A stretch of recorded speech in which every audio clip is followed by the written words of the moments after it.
Hello everyone, welcome back to Civil Star. मैं हूं doctor अमन।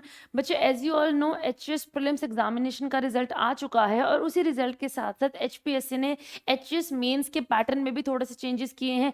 4 marks के और 20 मार्क्स के क्वेश्चंस को कम्प्लीटली स्क्रैप कर दिया गया है और जो आपके 8 मार्क्स के क्वेश्चंस थे उनकी वर्ड लिमिट बढ़ा दी गई है फ्रॉम 120 वर्ड्स टू 150 वर्ड्स। अब उसके साथ साथ एक नई कैटेगरी भी इंट्रोड्यूस की गई है जिसमें आपको 12 मार्क्स के क्वेश्चंस प्रेजेंट किए जाएंगे और उन 12 नंबर के क्वेश्चंस को आपने 225 वर्ड्स में अपना आंसर लिखना होगा। ठीक है जी। तो अपने इस नए पैटर्न के क्वेश्चन पैटर्न के हिसाब से आपको ध्यान रखते हुए अपने आंसर्स को अटेम्प्ट करना है। जो आपका 8 मार्क्स का क्वेश्चन होगा उसके लिए जो आपको स्पेस दी जाएगी और जितनी स्पेस में आपने अपना आंसर लिखना है, that should be 1 A4 sheet and 1/3 of the next page of your A4 sheet. तो इतने में आपको अपना आंसर लिखना होता है। And when it comes to 12 marks question, तो उसमें आपने अपने आंसर्स को 2 A4 शीट्स में कंप्लीट करना था। 2 आपकी जो A4 शीट्स होती है उसमें आपका जो 225 वर्ड्स है वो बहुत आसानी से आ जाएंगे। ठीक है जी। तो इसी नए पैटर्न के ऊपर आज हम अपनी क्लास को स्टार्ट करते हैं। एज यू ऑल नो कि हमारी आंसर राइटिंग का क्लास चल रही है और जिसमें हमारा एनवायरनमेंट के हम क्वेश्चंस डिस्कस कर रहे हैं, तो उन्हीं क्वेश्चंस को हम नए पैटर्न के ऊपर डिस्कस करेंगे। तो ये आपका सिलेबस है, ठीक है ना। इसी सिलेबस से ही आपका क्वेश्चन आएगा क्योंकि सिलेबस नहीं चेंज किया है, सिलेबस बिल्कुल सेम ही रखा गया है। ठीक है जी। तो सबसे पहला आता है, पहला क्वेश्चन हमारा कि what do you understand by UNFCCC and what were the major outcomes of the COP 28। आपने अब सिंस हमारा 150 वर्ड का क्वेश्चन हो चुका है तो अब आपने अपने आंसर के स्ट्रक्चर में थोड़े से चीजों का ध्यान रखना है कि इंट्रोडक्शन में हम UNFCCC के बारे में एक ब्रीफ इंट्रोडक्शन बताएंगे, फिर बॉडी में अब इसको डिटेल में देखेंगे कि व्हाट इज दिस UNFCCC, ये क्या करता है और यहाँ पे इसकी मीटिंग्स कैसी होती हैं। फिर सेकेंड पार्ट ऑफ आपका अगर बॉडी की बात करें तो वहां पे हम पहले, क्योंकि आंसर की वर्ड लिमिट बढ़ चुकी है, तो अब हम अपने आंसर में पहले ये बताएंगे COP 28 क्या है, कहाँ हुई है। ठीक है जी। And then you will write the major outcomes of this COP 28। ठीक है जी। तो ये आपका स्ट्रक्चर है जिसको आपको फॉलो करना बहुत जरूरी है। ठीक है ना। अब इंट्रोडक्शन की अगर हम बात करेंगे तो UNFCCC which is United Nations framework convention on climate change, this was an international treaty adopted at the earth summit, जिसे कि हम रियो समिट भी कहते हैं, इन रियो दे जनेरियो इन 1992। यहाँ पे ये अडॉप्ट की गई थी और 1994 में ये एनफोर्स की गई थी, it entered into the force. ठीक है जी। And it serve as the foundational framework, ये मेन फ्रेमवर्क है, ठीक है ना, for international cooperation on climate change. Climate change के एसोसिएटेड अगर कोई भी ट्रीटी साइन होती है, कोई भी इनिशिएटिव लेना होता है, तो वो आपका UNFCCC के अंडर ही होता है। ठीक है जी।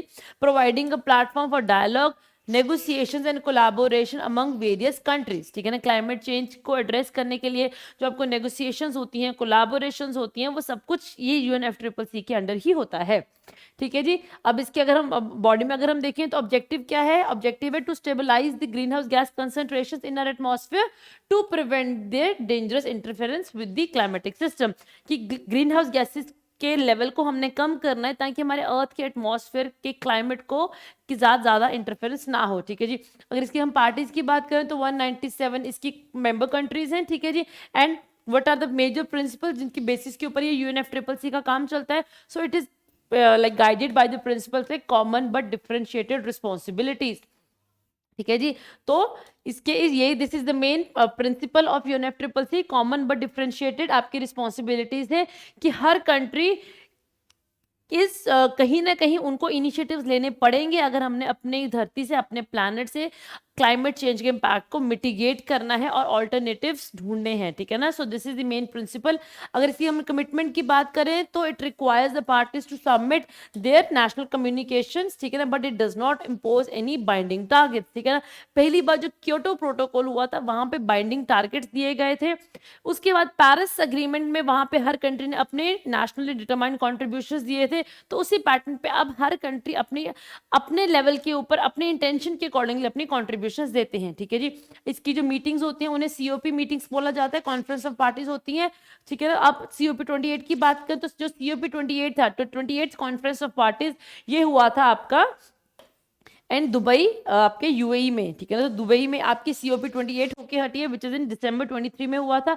अब इसके आउटकम्स की अगर हम बात करेंगे तो पहला था, number 1 was the global stock test। ठीक है ना। So it proposed the steps to how can you limitate the global temperature rise। ठीक है ना। रिन्यूएबल एनर्जी की प्रोडक्शन को रिन्यू ट्रिपल करना है एंड रिड्यूस करना है हमने आपके CO2 emissions को, ठीक है ना। तो ये इसके ग्लोबल स्टॉकटेक टेक्स्ट है।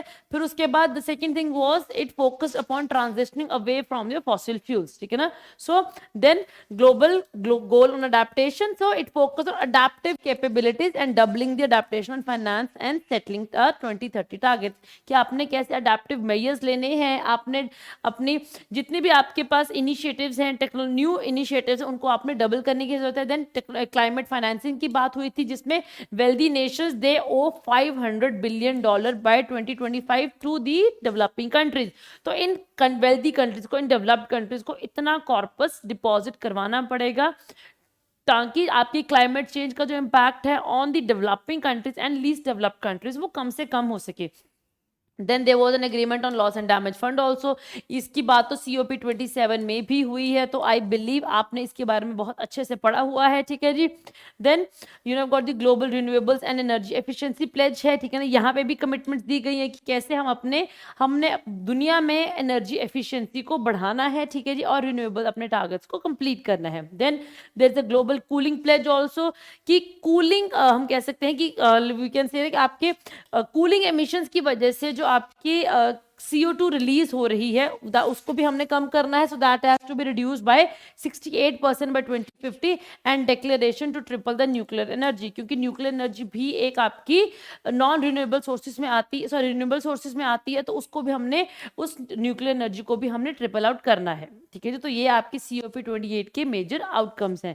अब ये बॉडी था। अब बच्चे इट इज ऑल अबाउट कि आप पेपर में कितना रिमेंबर कर सकते हो। This was all about the material, ये आपकी आंसर में आपको इन में से ही अपना आंसर फ्रेम करना है। Now providing you with the model answer does not mean that you have to copying them word by word.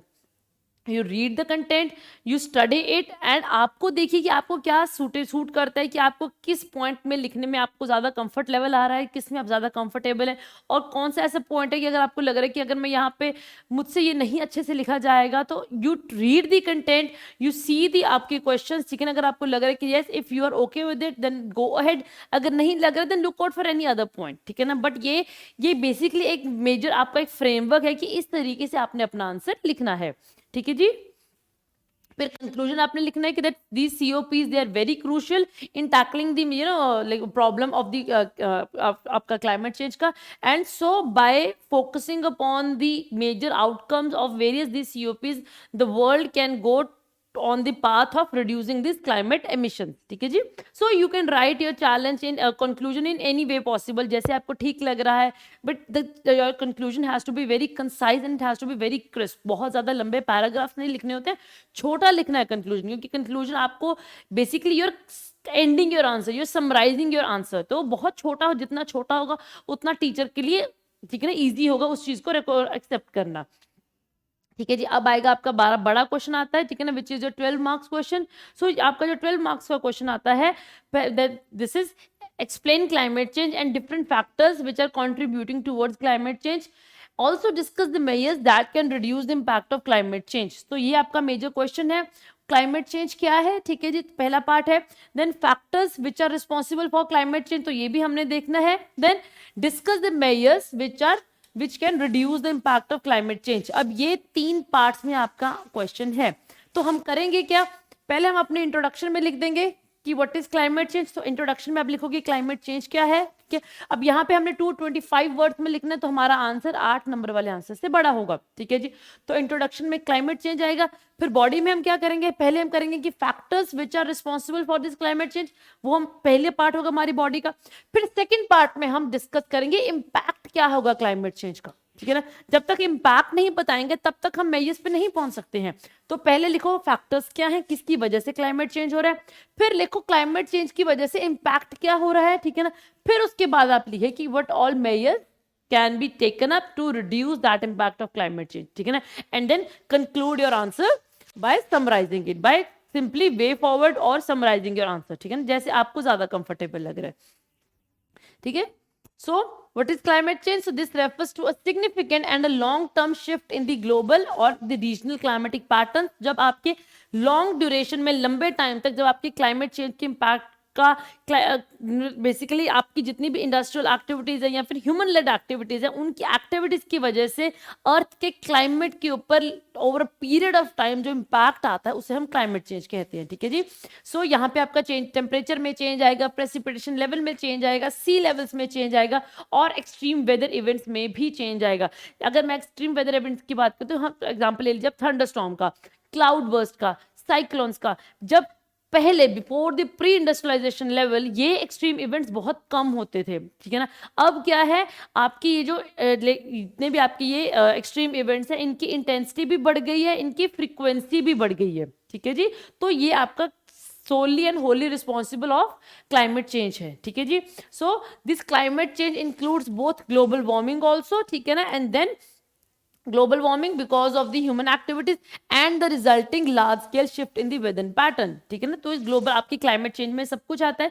Climate change में आप ग्लोबल वार्मिंग भी करोगे और उस ग्लोबल वार्मिंग की वजह से क्या इम्पैक्ट आ रहा है वो भी आपका इसी पार्ट में आएगा, ठीक है जी। और जब भी क्लाइमेट चेंज की बात हो रही है तो 2-3 ऐसे कीवर्ड्स हैं जो कि आपके आंसर में डेफिनेटली होने चाहिए। व्हाट इज क्लाइमेट चेंज, तो उसमें आपका green house effect, global warming, ठीक है ना, rising sea levels, CO2 emission, ठीक है नहीं, and melting of the glaciers, ठीक है ना। ये कुछ ऐसे की वर्ड्स हैं, ठीक है ना, जिनकी वजह से आपकी क्लाइमेट चेंज होता है। तो आपके आंसर में ये वर्ड्स एज इट इज होने बहुत जरूरी हैं, ओके। सो बॉडी में अगर हम देखें तो what are the causes of climate change, पहला है बर्निंग ऑफ फॉसिल फ्यूल्स, तो सबसे प्राइमरी रीजन ही है आपके क्लाइमेट चेंज होने का। सो एज पर ना रिपोर्ट ऑफ IPCC आपका 40 billion tonnes of fossil fuels are burned annually, ठीक है। तो ये इतने बड़े नंबर पे फॉसिल फ्यूल्स की बर्निंग हो रही है, तो कहीं ना कहीं this is the primary reason responsible for your global warming and frequently आपके climate change. And second is जो deforestation and land use changes, ठीक है। तो डिफॉरेस्टेशन सेकेंड नंबर पे, because trees they act as carbon sinks. अगर आपकी trees ही नहीं रहेंगे तो फिर आपका ग्रीन हाउस इफेक्ट और ज्यादा बढ़ेगा। तो डिफॉरेस्टेशन की वजह से भी आपका क्लाइमेट चेंज होता है। And according to a report the world loses almost 6 million hectares of forest each years to deforestation. तो ये बहुत बड़ा नंबर है कि 6 मिलियन हेक्टेयर्स के ऊपर हर साल पेड़ कट रहे हैं, फॉरेस्ट कट रहे हैं। तो क्लाइमेट चेंज तो क्यों ना हो। देन इंडस्ट्रियल प्रोसेसेस, ठीक है ना, जितनी भी आपकी इंडस्ट्रियल एक्टिविटीज हैं, ठीक है ना, जिसमें आपकी मैन्युफैक्चरिंग आ जाती है, सीमेंट प्रोडक्शन, केमिकल प्रोडक्शन, हर एक इंडस्ट्रियल प्रोसेस से आपकी ग्रीन हाउस गैसेज, चाहे वो कार्बन डाइऑक्साइड है, मीथेन है, ठीक है ना, आपके ऑक्साइड्स ऑफ नाइट्रोजन, ये सब कुछ रिलीज होता है। और these are the primary factors responsible for green house effect. तो ये आपका कॉज आ जाएगा। Then agriculture and livestock farming, अब ये एक नेचुरल कॉज है, but because of the growing demand of the agriculture sector, तो एग्रीकल्चर से भी जो आपकी जो गैसेस रिलीज होती हैं, that they are also the green house gases, तो वहां से भी आपका क्लाइमेट चेंज होता है, ठीक है जी। चाहे आप यहाँ पे बात कर लीजिए मीथेन की, चाहे आप बात कर लीजिए अमोनिया की, तो ये वहीं से ही आता है, ठीक है ना। And more over because agriculture is becoming unsustainable nowadays, ठीक है ना, अब you are using pesticides and insecticides, तो वहां से भी आपकी और pollutants भी रिलीज होते हैं, ठीक है जी। And then these are some of the natural anthropogenic causes. अब कुछ नेचुरल रीजंस भी होते हैं, you have got the forest fires, you have got the volcanic eruptions, you have got tectonic changes, आपकी जो प्लेट्स में चेंजेस होती हैं, आपके जो जितने आपके अर्थ साइकिल में चेंजेस आ रहे हैं, जिसे मिलन कोविड साइकिल कहते हैं, तो इनकी चेंजेस की वजह से भी आपका क्लाइमेट चेंज हो रहा है, ठीक है ना। अब ये तो फैक्टर्स हैं, अब इतने फैक्टर्स लिखे हैं, अभी आपके ऊपर डिपेंड करते हैं कि आप इनमें से 2 लिखना चाहते हैं या 4 लिखना चाहते हैं, but eventually your answer has to be presentable, ठीक है जी। और एक आपका एक हम कह सकते हैं कि सीक्वेंस बनना चाहिए, एक कोहेरेंस होनी चाहिए पहले पार्ट से लेके लास्ट पार्ट तक, ठीक है ना। फिर क्योंकि हमने अपने मेजर्स लिखने हैं, तो मेजर्स लिखने से पहले इम्पैक्ट लिखे हम क्लाइमेट चेंज का। तो इम्पैक्ट क्या हो रहा है क्लाइमेट चेंज की वजह से, सबसे पहला इम्पैक्ट हो रहा है आपका राइजिंग टेम्परेचर, टेम्परेचर बढ़ रहा है क्योंकि गर्मी बढ़ रही है। अब गर्मी बढ़ने से क्या हो रहा है, आपके आइस कैप्स चेंज, ठीक है ना, आइस कैप्स मेल्ट हो रहे हैं, ठीक है जी। आइस कैप्स अगर मेल्ट होंगे तो उससे क्या होगा, आपका सी लेवल राइज हो रहा है। बच्चे जो इम्पैक्ट है वो एक दूसरे के साथ इंटरलिंक्ड है, अलग अलग कुछ भी नहीं है, ठीक है ना। सबसे पहले तो आपका राइजिंग टेम्परेचर होगा, टेम्परेचर बढ़ेगा। अब टेम्परेचर इंक्रीज होगा तो गर्मी बढ़ेगी तो इवेपोरेशन होगी, इवेपोरेशन ज्यादा होगी तो ह्यूमिडिटी ज्यादा होगी, वाटर वाटर वेपर ज्यादा होंगे। जितने ज्यादा वाटर वेपर होंगे उतनी ही ज्यादा एक्सट्रीम वेदर इवेंट्स होंगे, उतनी ही ज्यादा क्लाउड बर्स्ट होगा। तो वेदर इवेंट सब कुछ एक दूसरे के साथ लिंक्ड है, ठीक है जी। अब यहाँ पे आपको डेटा भी डालने की जरूरत है कि there is like 1.1 degree Celsius rise in the global temperature from the pre industrial level. 1800 से लेके अब तक हमारे अर्थ का 1.1 डिग्री टेम्परेचर राइज हो चुका है। और अगर अभी भी हमने मिटिगेशन लाइक ऑल्टरनेटिव्स नहीं लिए, मिटिगेटिंग स्टेप्स नहीं लिए, तो जो हमारा टेम्परेचर है वो 2 डिग्री तक पहुंच सकता है, ठीक है ना। तो इतना हमारा टेम्परेचर राइज हो रहा है, ठीक है जी। वेदर इवेंट्स हो रहे हैं, वेदर इवेंट्स में आपके hurricane, storms, floods, droughts, wild fires, cloud burst, अब इन सब से क्या होता है कि immediately loss of life, loss of infrastructure, damage to infrastructure, ठीक है जी, removal of the top layer of the soil. तो ये सब कुछ आपके एक्सट्रीम वेदर इवेंट्स के साथ एसोसिएटेड है। देन अगर आपके टेम्परेचर बढ़ रहा है तो आपके ग्लेशियर्स मेल्ट हो रहे हैं, ग्लेशियर्स मेल्ट होंगे तो क्या होगा, सी लेवल का राइज होगा, सी लेवल का राइज होगा तो क्या होगा, जो आपके आइलैंड कंट्रीज हैं वो डूब जाएंगे, they will get submerged, so another impact. And then after everything there will be disruption of ecosystem because extreme weather है, एक्सट्रीम इवेंट्स हो रहे हैं, बारिश हो रही है, फ्लड्स आ रहे हैं, तो आपकी बायोडाइवर्सिटी के लिए खराब है, ठीक है ना। Melting of the ice cap तो आपकी बायोडाइवर्सिटी के लिए खराब है, ठीक है ना। तो एवरी इवेंट और every impact of the climate change eventually results in disruption of the ecosystem. Ecosystem का बैलेंस आपका बिल्कुल डिस्टर्ब हो जाएगा, ओके। देन ड्रॉट्स आ रहे हैं, आपकी फ्लडिंग हो रही है, तो फूड एंड वाटर इनसिक्योरिटी, ठीक है ना। बहुत हमारे अगर हम नॉर्थ इंडिया की बात करें तो हमारा तो सारा का सारा पानी का सोर्स ग्लेशियर से आ रहा है। अगर ग्लोबल वार्मिंग की वजह से ग्लेशियर्स ही मेल्ट हो गए तो वाटर इनसिक्योरिटी आ रही है, ठीक है जी। एक्सट्रीम वेदर इवेंट्स हो रहे हैं, एग्रीकल्चर रेनफॉल की प्रोडिक्टेबिलिटी नहीं है तो एग्रीकल्चर वल्नरेबल हो रहा है, तो फूड इनसिक्योरिटी क्रिएट हो रही है, ठीक है जी। हेल्थ रिस्क हैं, ठीक है ना, सो एयर पोल्यूशन आ रहा है, वेक्टर बॉर्न डिजीजेज हैं, so these are all the impacts of climate change, ठीक है ना। अब इन सब से क्या होगा, there will be increased poverty and there will be migration, displacement of the people। ये social impact आ जाएगा लोगों के ऊपर। ये economic impact था, ये medical health impact, ये social impact। वो आपका क्या आ रहा है, जितने भी आपकी हैं आपके weather impacts हो रहे हैं, ecological impacts, ठीक है जी। अब how can you reduce the impact of this climate change by taking certain measures। तो measures में आएगा, पहले आपका mitigation आ जाएगी कि how can you mitigate the impact of climate change। पहला फॉसिल फ्यूल्स की यूजेज को कम करो, that is transitioning to renewable energy, ठीक है जी। डिफॉरेस्टेशन की वजह से क्लाइमेट चेंज हो रहा है तो फॉरेस्ट कंजर्वेशन करो, रिफॉरेस्टेशन करो, एफॉरेस्टेशन करो, ठीक है जी। देन अनसस्टेनेबल एग्रीकल्चर प्रैक्टिसेस को छोड़ के focus on sustainable agriculture, use organic farming, आपके पेस्टिसाइड्स एंड यूरिया इन सब की जगह यू यूज ऑर्गेनिक मैन्योर्स। तो सस्टेनेबल लेवल पे अगर आप एग्रीकल्चर करोगे तो इससे भी बहुत हद तक आपकी क्लाइमेट चेंज का जो इम्पैक्ट है वो कम होगा। फिर आता है अडेप्टेशन कि how can you adapt to this rising like climate change, rising temperature of the, अगर हम बात करते हैं ऑफ द प्लैनेट, तो focusing on building resilient in the climate change, जिसमें आपका आ जाता है इंप्रूविंग द इंफ्रास्ट्रक्चर, अपने इंफ्रास्ट्रक्चर को इंप्रूव कीजिए, ठीक है ना। वाटर मैनेजमेंट को, वाटर मैनेजमेंट प्रैक्टिसेस को इंप्रूव कीजिए, रेन वाटर हार्वेस्टिंग कीजिए, स्प्रिंकलर सिस्टम लगाइए, ड्रिप इरिगेशन सिस्टम लगाइए, ठीक है जी। Then protecting the natural ecosystems and developing early warning systems, ठीक है जी। अपने एग्रीकल्चर को सस्टेनेबल बनाने के लिए farming, resilient farming techniques use कीजिए, यू यूज दी आपके जितने भी वेदर इंश्योरेंस है, आपके सॉइल हेल्थ कार्ड है, इनको बनाइए, ठीक है जी। एग्रो फॉरेस्ट्री के ऊपर फोकस करना है, एफिशिएंट वाटर मैनेजमेंट प्रैक्टिसेस, ठीक है ना। तो ये आपके अडेप्टिव मेजर्स हैं कि जिसमें, क्योंकि क्लाइमेट चेंज हो रहा है, उस क्लाइमेट चेंज के साथ कैसे अडेप्ट कर सकते हैं, focusing on those like crops which require, which can grow in a like extreme weather also, ठीक है ना। अगर बारिश कम हो रही है, ज्यादा हो रही है, वहां पे भी सर्वाइव कर सकते हैं। तो ऐसे सस्टेनेबल प्रैक्टिसेस को आप यूज कीजिए, ठीक है जी। तो ये तो था मिटिगेशन और अडेप्टेशन। उसके बाद इंटरनेशनल कोऑपरेशन। अब यहाँ पे क्या कि इंटरनेशनल कोऑपरेशन बहुत जरूरी है, जब तक पूरी की पूरी दुनिया इकट्ठे बैठ के नहीं काम करेगी, यू कैन नॉट मिटिगेट और you can not tackle this problem of climate change. तो जितने भी आपके इंटरनेशनल कोऑपरेशन और एग्रीमेंट्स आ जाते हैं, जैसे आपका पेरिस एग्रीमेंट आया था, ग्लासगो था, COP28 था, they are various important like हम कहते हैं कन्वेंशंस थी, ठीक है ना। आपकी वो मीटिंग से जहाँ पे क्लाइमेट चेंज के इम्पैक्ट को कम करने के लिए काम किया गया है, ठीक है ना।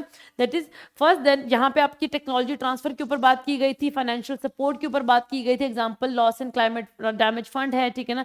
Then there was there was an initiative by India which is the coalition for disaster resilient infrastructure. तो ऐसे इनिशिएटिव्स की हमें जरूरत है अगर हमने क्लाइमेट चेंज के इम्पैक्ट को कम करना है, ठीक है ना। Then public awareness and education, लोगों को अवेयर करना बहुत जरूरी है कि हमने क्लाइमेट चेंज को कम करना है। अपने घरों के ऊपर सोलर रूफटॉप्स लगवाएं,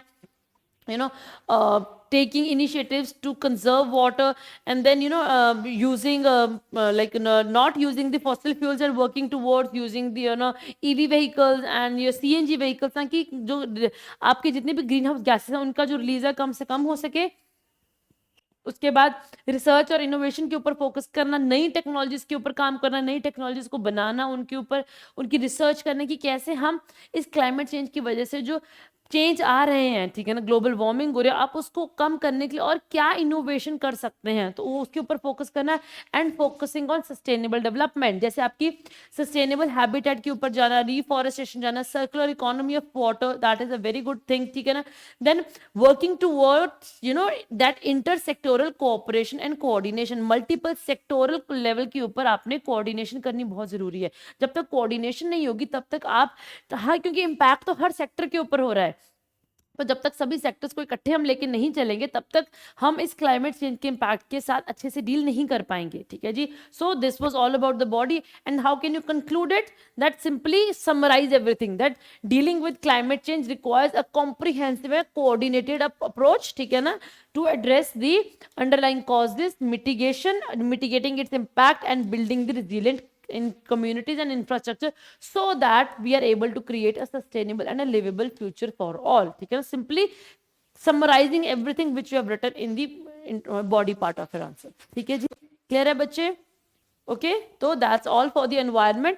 अब आपके लिए क्वेश्चन आते हैं आपके कल के लिए, ठीक है ना। तो ये आपके हिस्ट्री के क्वेश्चंस हैं, सो ये आपके दो क्वेश्चंस हैं। एक क्वेश्चन आपका 8 मार्क्स का है, ठीक है ना, जिसमें आपको विजयनगर एम्पायर के ऊपर अपना आंसर लिखना है, और दूसरा आपका जो क्वेश्चन है वो राष्ट्रकूटा पीरियड के ऊपर है, ठीक है ना, उनके लिटरेरी कॉन्ट्रीब्यूशन के ऊपर क्वेश्चन है। सो this is a 12 marks question, ठीक है जी। एंड ये आपका विजयनगर का आपका 8 मार्क्स का क्वेश्चन है।